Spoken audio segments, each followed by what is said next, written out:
20 November 2018 મારું heart transplant કરેલું છે. જાનવી પટેલ નામની બ્રેન્ડેડ છોકરીનું મારી અંદર હાર્ટ ફિટ કરેલું છે.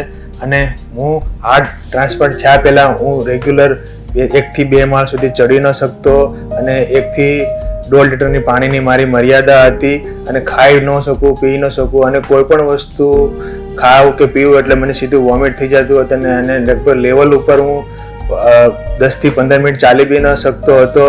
અને અત્યારે મારું હાર્ટ ટ્રાન્સપ્લાન્ટ કર્યા પછીની મારી લાઈફ તમને કહું તો હું રેગ્યુલર 1.5 થી પોણી કલાક રેગ્યુલર ચાલો તો બી શ્વાસ ચડતો નથી. 2 થી 3 માળ ચડું તો બી મને કોઈ પણ જાતનો શ્વાસ નહીં, વોમિટ નહીં. અને પહેલાં તો કેવું હતું કે હાર્ટનું પમ્પિંગ 10 થી 15% હતું ને, એટલે મને કોઈ બી કામ કરવું હોય કે ક્યાંય બી જઈ શકું નહીં, ઘરે નેટ આરામ કરવો પડે અને સૂઈ બી ન શકતો. ને અત્યારે કેવું છે, હાર્ટ ટ્રાન્સપ્લાન્ટ કર્યા પછી રેગ્યુલર રીતે હું આરામથી સૂઈ શકું અને રેગ્યુલર જેવો માણસ જીવી શકતો હોય એવી રીતે હું લાઈફ જીવી શકું છું.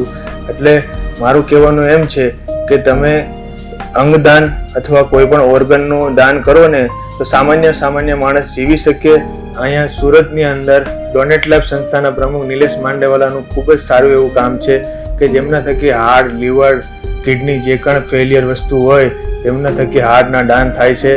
અને તેના થકી મને આજે દાન મળેલું છે. ઓર્ગન ડોનેશન સેવ લાઈફ એવો મારો સંદેશો આપવા માટે હું વિનંતી કરું છું, જેથી કોઈને બી સારામાં સારા વ્યક્તિ લોકોને જેવી રેગ્યુલર માણસ લાઈફ જીવે એવી રીતે જીવી શકે.